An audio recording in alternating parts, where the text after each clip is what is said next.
ప్రస్తుతం మనం మోత్కూరు మండలం దాచారం గ్రామంలో ఉన్నాము. మన పిచ్చిరెడ్డి గారి వరి పొలంలో ఉన్నాము.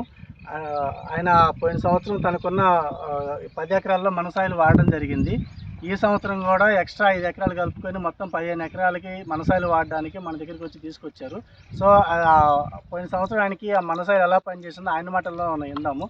సార్ నమస్కారం అండి. నమస్కారం సార్. మీరు మనసాయిలు మన గ్రామంలో కొన్నారు కదా? అవును సార్. పోయిన సంవత్సరం కొన్నారు, మళ్ళీ ఇప్పుడు కూడా వాడడానికి తీసుకొచ్చారు. సో అది ఎలా పనిచేసిందో ఒక్కసారి మా రైతులకి ఎక్స్ప్లెయిన్ చేయండి సార్. సార్ ఇది మన గ్రోమోర్లోకి వెళ్ళిన హరిబాబు అనే మేనేజర్ గారు ఉండి, మీరు పెద్ద రైతు కదా, మనసాయి తీసుకోండి, ఇది మంచిగా గ్రోత్ ఉంటుంది, మంచిగా పనిచేస్తుంది, అవైతేనో గుల్కలు కలిపి అది చేస్తేనే ఏదైతే లిక్విడ్ కదా, నీళ్ళతో కలిపి ఒక బస్తాకు 1 లీటర్ కలపండి, 1 ఎకరాకి సరిపోతుంది అని చెప్పేస్తే, మరి పనిచేస్తాం మేము రైతులు, మళ్ళీ లాస్ అయితే మళ్ళీ మాకు ఇదే ఇదైతే అని అంటే, లేదు సార్ మీరు మమ్మల్ని నమ్మండి తీసుకోండి అని ఇవ్వటం జరిగింది. అయితే మేము తీసుకొచ్చినాం. ఫ్రెండ్స్ సార్ ఒక 10 ఎకరాలకు పోవటం జరిగింది. ఇక్కడ ఉన్నది మాత్రం నాకు ఒక 5-5.5 ఇక్కడ ఉంటుంది. అయితే ఇది ఏమైందంటే కలిపి వేసినాం.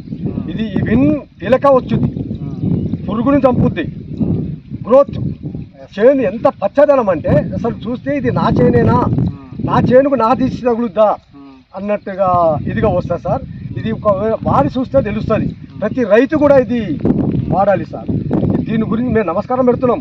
ఇది ఒక రైతులము. ఈ మనసాయిలు ఇది అంత మంచిగా గ్రోత్ వస్తుంది, అంత మంచి పనిచేస్తున్నారు కదా.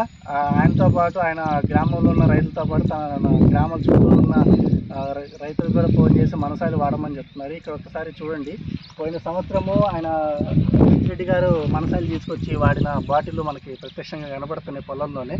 ఈసారి రెడీగా ఉంది మనసాయిలు వేయడానికి. ఆల్మోస్ట్ 15 ఎకరాలు ఉంది. ఈ 15 ఎకరాలు మొత్తం కూడా మనసాయిలు వాడడానికి రెడీగా ఉంది. Thank you.